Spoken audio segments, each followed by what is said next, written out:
The galaxy was vast, and it had rules. Some rules were written in law. Others were written in fear. The Galactic Union claimed to protect peace, but in truth, it punished those it did not understand. Two species, the Lysari and the Kelvar, had learned this the hard way. They were once respected in certain star systems, known for their intelligence and unique skills, but when war and politics shifted, they were cast out.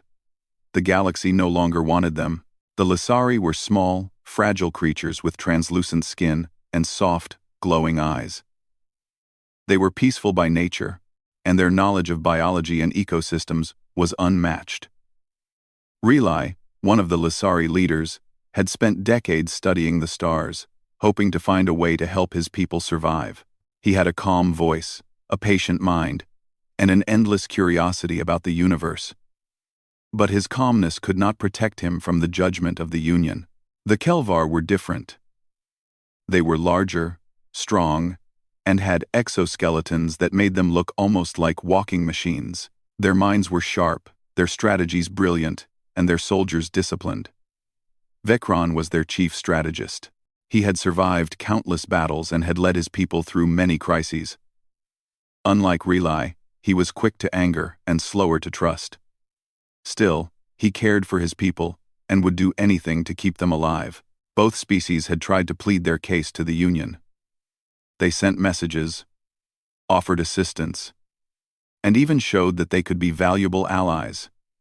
But the Union did not want them. They said the Lysari were too weak and the Kelvar too dangerous. Slowly, the world that once welcomed them closed its doors. They were given a choice: leave or face destruction.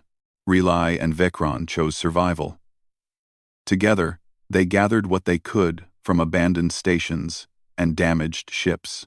They worked side by side, despite their differences, to prepare a fleet that could carry their people away from the galaxy that rejected them. Relai repaired life support systems and medical facilities, while Vecron built defensive shields and navigation systems. Even in their desperation, they did not give up hope. They did not have much fuel, and their ships were old. The journey ahead was long, and the vacuum of space was unforgiving. Supplies were limited, and every decision mattered. Still, the two leaders worked tirelessly. They organized their people, giving each one a role, making sure every small task contributed to the survival of the group.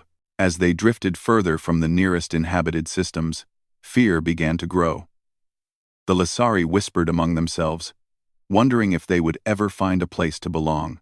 The Kelvar trained constantly, their claws tapping on metal floors, muscles stretching in preparation for unknown threats. They all knew the galaxy had abandoned them, and every day in space reminded them of how fragile they were.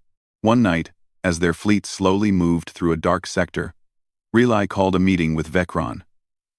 The two leaders stood side by side in a quiet chamber, the hum of the ships surrounding them. "We cannot keep drifting forever," Relai said softly. "Our supplies will run out. Our people will suffer." Vecron's eyes, sharp and calculating, focused on the lights of distant stars. "I know. But where do we go? Every system we have contacted has refused us. Every path we take leads to rejection." Relai looked down, thinking, there has to be one place left. One world that might give us a chance. A world that does not yet fear us. Vecron snorted. Not in disbelief, but in frustration. And where would that be? Somewhere weak enough to accept us? Somewhere foolish enough to risk its safety? Relai did not answer immediately. He had been searching, quietly, for months, analyzing signals, studying transmissions, hoping to find a clue. Finally, he said, "There is one planet, a small blue world, on the edge of a minor sector. It is not part of the Union's strongest systems. Its species, they may be willing to help. I cannot be sure. But it is our last chance." Vecron narrowed his eyes. "Earth." "Yes," Relai said. "It is called Earth. Its people are not advanced in military power, but they are curious. And they seem compassionate. It is the only hope left for our survival. The two leaders spent the next few days preparing their fleet for the journey.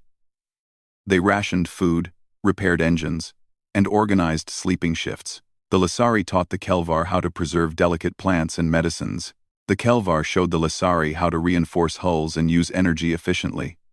Slowly, a sense of cooperation grew. Survival demanded it. Finally, the moment came. The fleet left the abandoned space lanes and began heading toward Earth. It was a journey of weeks, and in that time, fear grew. The vacuum of space was not forgiving, and even the slightest mistake could lead to disaster. Yet Relai and Vecron pushed forward, reminding their people of the promise of a new home. One day, as they approached the outer edge of the solar system, Relai monitored the signals coming from the planet. There were strange electromagnetic waves. Not hostile, but not entirely understandable. He called Vecron to the bridge. "Look," he said, pointing at the readings. "These signals, they are not from the Union. They are from the people of this planet. They are responding to our transmissions." Vecron's jaw tightened. Responding? Why? What do they want? "I think they are curious," Relai replied. "They may be willing to meet us. They may be willing to help." Vecron shook his head. "I do not trust kindness. Never. But we have no choice. Prepare for contact. Alert the people. We cannot fail now." Relai sent messages to the ships, explaining what they must do when approaching the planet. They would signal their intentions clearly. They would show that they came in peace. Still, there was a quiet tension among the fleet. The Lasari feared rejection once more. The Kelvar feared attack, and Relai feared what would happen if the humans of Earth were not as compassionate as he hoped. When they finally entered the orbit of Earth, the planet was beautiful. Blue oceans stretched across its surface. Green forests spread like blankets over its lands, and white clouds drifted lazily through its sky. It was a world alive with life, and it seemed peaceful. A small human vessel approached them. It was not a warship. It was a research ship, lightly armed, but equipped to study and explore. A woman in her 30s, Captain Laura Pierce, led the crew. She had brown hair tied back, eyes that were sharp and curious, and a demeanor that carried both caution and kindness. Alongside her were engineer Alex Brown, medic Nora Lane, and pilot Ethan Brooks. Their first communication was careful. Laura's voice was calm, friendly. "This is Captain Laura Pierce of the human vessel Horizon. We received your distress signal. Identify yourselves and your intentions." Relai's voice, though soft, carried across the transmission clearly. "We are the Lasari and the Kelvar. Our species have been exiled from the Galactic Union. We seek only survival.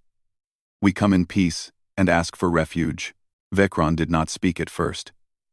He watched the humans' response carefully, noting every detail. He had lived in war zones, seen betrayals, and understood that the universe was rarely kind. But when Laura's crew responded with questions rather than threats, something inside him shifted. "We will guide you to a safe place," Laura said. "Our planet is not fully prepared for so many arrivals, but we can help. We will not harm you." Relai allowed himself a small sigh of relief. He turned to Vecron. "It seems we may have found hope." "Well," Vecron remained cautious. "Hope is fragile," he said. "We cannot let our guard down." The human vessel guided the fleet to a secluded orbit, far from major cities. Here, the refugees could safely land and begin assessing their new world. For many Lasari and Kelvar, it was the first time they had seen a planet where no one was trying to kill them. Children laughed and played on the ship corridors, curious about the new stars and new possibilities. Adults tended to plants, checked engines, and prepared for landing. Despite relief, the leaders knew the challenge was only beginning. Surviving rejection in the galaxy had been difficult. Surviving on a new world would require effort, cooperation, and trust. For Relai, the key would be sharing knowledge and healing. For Vecron, it would be building strength and strategy. Together, They could guide their people toward a future that had once seemed impossible. As the fleet began descending toward Earth's surface, a sense of cautious optimism filled the air. The galaxy had cast them out, but they were not alone. Humanity had answered their call. And for the first time in many years, the Lysari and Kelvar felt something they had almost forgotten. They felt hope. They did not know what challenges awaited them on Earth. They did not know how humans would react when they saw their strange bodies and unique abilities.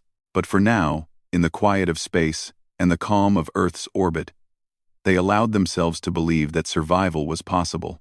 And in that belief, a spark of something greater began to grow. Perhaps, for the first time in their lives, they could imagine a future not defined by fear, but by friendship, cooperation, and the possibility of belonging. The refugees landed carefully on a remote part of Earth, far from cities and busy populations. The area was a wide valley, surrounded by gentle hills and a small river that flowed into a larger lake. The soil was fertile, the air fresh, and the place quiet. It was not perfect, but it was safe. And that was enough for now. The Lysari and Kelvar disembarked from their ships slowly. Many had never seen a planet with such calm landscapes. Children ran and laughed on the soft grass, chasing insects and small birds.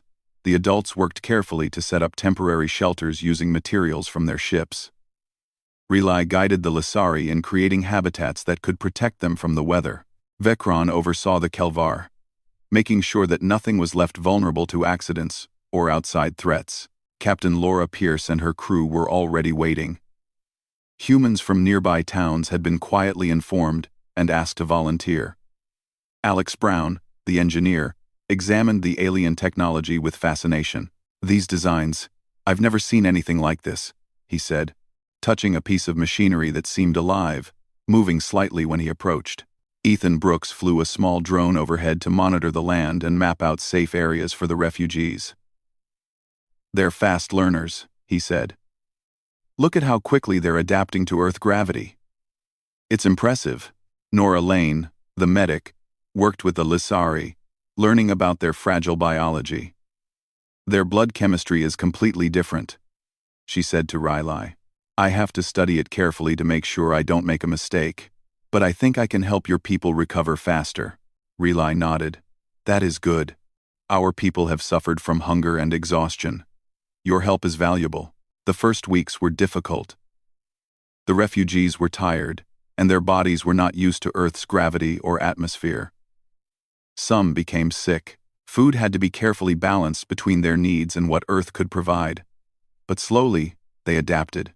Lysari learned to cultivate the soil, experimenting with plants that could survive both on Earth and in their own biology. Kelvar helped construct shelters, bridges, and simple machines using human tools and metals. Laura observed the interactions closely. "They're not just surviving," she said to her crew. "They're improving. Look at that. They're making machines that use energy more efficiently than we do." Vekron had started teaching some of the Kelvar how to manage resources more effectively on Earth. "You must understand this planet first," he told his people. "Learn its strengths, learn its weaknesses. Only then can you make it ours without harming it." The humans were cautious but curious. Alex spent hours talking to Kelvar engineers about their technology. "How does this energy flow?" he asked. Vekron smiled slightly. "It moves like water. You do not control it, you guide it. You must feel it." The Lysari were more delicate in their approach. Relai worked with Nora Lane to create small gardens that could grow both Earth plants and Lysari-specific plants. "This will give your people nutrition and strength," Relai explained. "And it will teach us how to survive here long-term." As the days passed, trust began to grow. Children played together without fear. Adults shared knowledge and worked on projects. Even the shyest Lysari or Kelvar learned to speak a few words in human language, and some humans began to mimic the Lysari's soft tones or the Kelvar's clicking sounds. It was a small thing, but it made both sides feel closer. Not everything was easy. Some humans were afraid of the aliens, They whispered in towns and cities about dangerous creatures and strange invaders. A few tried to sabotage the refugees' equipment, cutting wires or leaving false warnings. But Laura and her team dealt with these problems quickly, explaining to people that these aliens were not enemies. Most humans, curious and kind-hearted, accepted the newcomers. They helped build shelters, carried supplies, and even taught simple human games to the children. One day, a small group of Lasari gathered in the valley to watch the sunset. Relai stood with them, looking at the sky painted in orange and pink. "This world is beautiful," he said softly. "Perhaps more beautiful than the stars we left behind." A young Lasari named Lyra asked, "Do you think we can truly belong here? Will they accept us forever?" Relai smiled gently. "Belonging is not given. It is earned. And we will earn it by showing who we are. By helping. By learning. By living." Meanwhile, Vecron trained the Kelvar in skills that would protect them and Earth if needed. "Strength alone will not save us," he said. "We must understand humans, work with them, and show that we are partners, not threats." Alex Brown worked with Vecron to create a new energy grid that combined human and Kelvar technology. "I never imagined this," Alex said. "It's beautiful. It's like the machines are alive." Vecron's eyes narrowed in thought. "Life is energy. We understand energy, and so do you. Together, we can build things stronger than what either of us could make alone." Nora Lane discovered that Lasari medicines could heal human injuries faster. "I can combine this with our treatments," she said. "We could save lives in ways no one imagined." Relai nodded. "This is the beginning. Healing each other will make us stronger." As the weeks turned into months, a rhythm formed. Humans and refugees worked, played, learned, and shared. Fields produced food, machines ran efficiently, and the valley began to look like a small, thriving community. For the first time, the Lasari and Kelvar felt safe, hopeful, and part of something bigger. Then a small incident reminded everyone how fragile trust could be. A child, curious and playful, wandered near a forest and came across a wild animal that attacked. The Kelvar rushed to protect the child, while humans ran to help. The chaos lasted only moments, but afterward, all sides realized how important cooperation was. "We must watch each other," Laura said firmly. "We cannot assume that safety will happen on its own." Vecron nodded. "Our strength is not only in our arms, but in our attention. We must always be ready." Even the smallest victories brought joy. Lasari children learned to fish in the lake. Kelvar engineers created water pumps for irrigation. Humans built communication stations that allowed messages to travel faster across the valley. They celebrated each achievement, small or large. One evening, Riley called a council with both species and some humans. "We have survived the first challenges," he said. "We are stronger than before. But the galaxy is still out there. There are those who will not forget that we were cast out. We must continue to learn, to grow, and to prove that we can belong here." Laura Pierce spoke next. "You have all shown courage, patience, and wisdom. You are learning what it means to live with others. Earth is not perfect, and we are not perfect, but together, we can create something new, something better." Vecron remained silent at first, thinking. Finally, he said, "We came to survive. But we are learning more than survival. We are learning trust. We are learning cooperation. And that may be the greatest weapon we have." As the sun set over the valley, casting long shadows and warm light over the growing community, a sense of peace settled. The refugees were no longer lost in space, and humans were no longer distant observers. They were together, learning from each other, teaching each other, and building a life where none existed before. It would not be easy. There would be challenges, fears, and doubts. Some humans would still question the aliens' presence. Some aliens would still struggle to adapt to Earth, but for now, hope had a home. The valley, the river, the hills, and the sky all welcomed them. In time, The Lissari would bring new knowledge about agriculture, medicine, and biology. The Kelvar would offer technology and strategy that humans had never imagined. Humans would teach both species patience, creativity, and the value of compassion. Together, they would build a world where everyone could belong, and as night fell, the stars above Earth seemed closer than ever. The refugees looked up at them, remembering the vastness of space, but feeling something different now. They were not lost, they were not alone. For the first time in many years, they could imagine a future filled with life, friendship, and possibility. It was a small beginning, but it was enough to spark change. The galaxy had cast them out, but humanity had taken them in, and in doing so, they had created something new. A place where hope could grow, where friendship could flourish, and where the future was no longer defined by fear, but by the choices of those willing to care. Months passed, and life in the valley grew stronger. Humans, Lissari, and Kelvar had built a community together.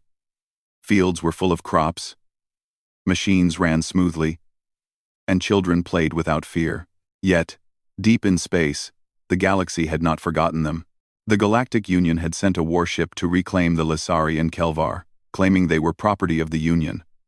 They were not willing to accept Earth's shelter as permanent. The alert came quietly, through distant sensors monitoring the sky. Alex Brown noticed it first, while checking energy readings from the Kelvar-engineered power grid. "Captain Pierce," he said, "something is coming. A ship, very large." Laura Pierce immediately gathered the leaders of both refugees and humans. "We have company," she said calmly.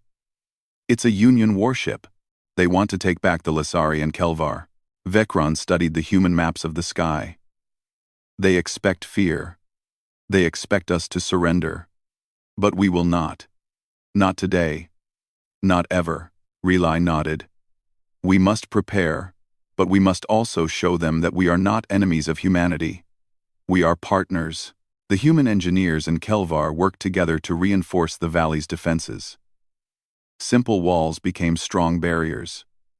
Machines designed for irrigation were modified to create energy shields. The Lissari taught humans how to use biological sensors to detect movement, while the Kelvar helped train humans in strategy and coordination. The Union ship drew closer. It was massive, dark, and imposing. Its weapons easily capable of destroying the valley in moments. Yet the people on the ground did not panic. Children were moved to safer shelters. Adults focused on their roles. Every human, every Lissari, every Kelvar knew the stakes. Captain Laura Pierce stood before the group, calm and firm. "We may not be the strongest in the galaxy, but we are determined. We will defend these people. We will show them that we belong here." The first contact came with a loud signal. The Union commander spoke, voice cold and demanding. "This is Admiral Corrin of the Galactic Union.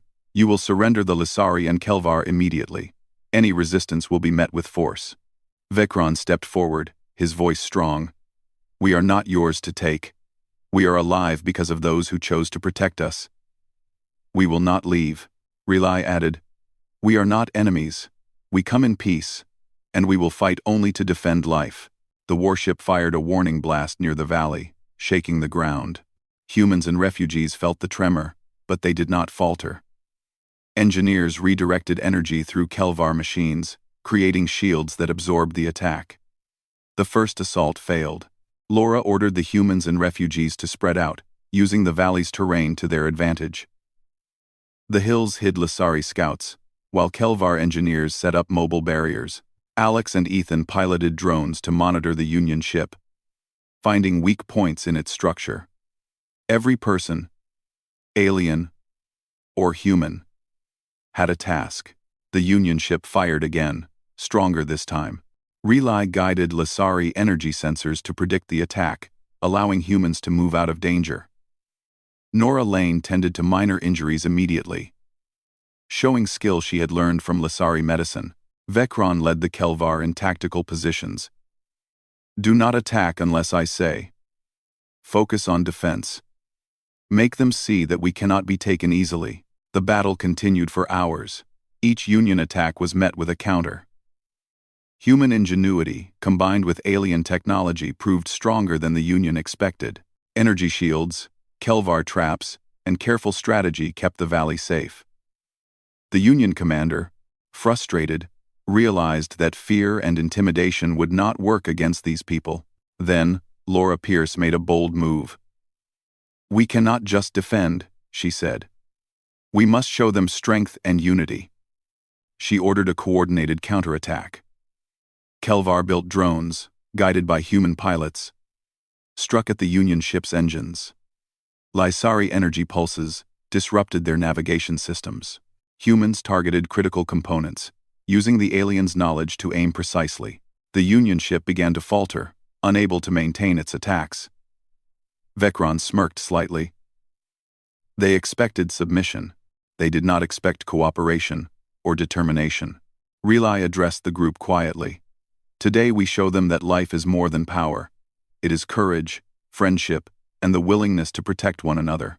With one final effort, the combined forces disabled the Union ship's main weapons. It could no longer attack. The commander, realizing he had underestimated humans and their allies, ordered a retreat. The warship left orbit, leaving the valley safe for now. The community erupted in relief. Children cheered, adults hugged, and even the quiet Lysari allowed themselves smiles. It had been a hard fight, but it had proven something important. Humanity's willingness to protect life, combined with alien skills, could challenge even the most powerful force in the galaxy. After the battle, Laura Pierce and Riley held a council to discuss the future. "This may not be the last threat," Laura said, "but we have shown that together, we can survive anything." Vecron added, "The galaxy will watch now. They will know that Earth is not weak. They will know that anyone who seeks to harm these people will face resistance." Relay looked over the valley, seeing humans and aliens working side by side, repairing shelters, tending crops, and rebuilding machines. "We have been cast out before. The galaxy rejected us. But here, we are stronger. Here, we belong." The following days were filled with rebuilding. The valley's defenses were strengthened further. Humans learned more from Kelvar technology, and Lysari plants adapted to Earth. Soil produced even better food. They shared knowledge freely.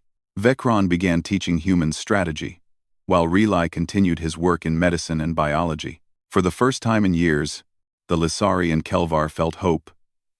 Not just hope for survival, but hope for a future where their children could grow without fear. They had a home, allies, and a purpose. Humans had not only protected them, but had shown that belonging was stronger than fear or power. One evening, as the sun set and painted the sky in orange and pink, the community gathered. Children played near the river, adults shared stories of the battle, and the elders reflected quietly. Relay spoke to the group. "Look at what we have done together. We faced the galaxy's greatest power and survived. But more importantly, we built trust. We built life. This is not just victory in battle. This is victory for what is right, for what is kind, and for what is possible." Vecron, standing beside him, added, "Strength alone would not have saved us. Knowledge alone would not have saved us. Only cooperation, courage, and determination could do this. Never forget that. Never forget who we are when we stand together." Laura Pierce smiled at the leaders. "You have taught us as much as we have taught you. We have learned that life is worth protecting, and that even the smallest world can stand against the strongest power when people care enough to act." That night, as stars shone above the valley, humans and aliens alike felt a quiet pride. They had faced fear, danger, and uncertainty, and had overcome it together. The Union would think twice before challenging Earth again, for it was no longer just a planet. It was a home for all who were cast out. A place of courage, friendship, and determination. The next morning, the community returned to their work. Fields were tended, machines repaired, children taught, and plans made for the future. Even in a galaxy that could be cruel, the valley on Earth became a symbol of what could be achieved when life was valued above power. when courage met kindness, and when strangers became friends. Relai walked among the fields, seeing Lasari, Kelvar, and humans working side by side. He thought of the galaxy they had left behind, of the pain and fear they had endured, but now, he also thought of hope, of learning, and of the chance to live fully. Vekron stood on a small hill, watching the community below. The galaxy cast us out, he muttered to himself. But humanity took us in. And together, we are stronger than anything they could imagine. And so, life continued. The valley grew, the knowledge spread, and the bond between humans and aliens deepened. Each day brought new challenges, but also new opportunities. For the first time in many years, the Lasari and Kelvar felt a future that was truly theirs. They had been outcasts in a galaxy that did not understand them. They had been rejected, feared, and abandoned. Yet, through the courage and kindness of humans, they had found a place to belong, a place where strength was measured not only by arms, but by compassion, wisdom, and the willingness to stand together. The galaxy may still have been harsh and unpredictable. There would be trials ahead, and perhaps new enemies. But for now, the valley stood as proof that even in the darkest times, life could find a way. Humans and aliens had built something lasting, something powerful, something that no one could take away. And in that truth, they all understood something important. Belonging, friendship, and courage could be stronger than fear, rejection, or even the mightiest force in the stars. The galaxy had cast them out, but humanity had taken them in, and together, they had created a future that no one could deny.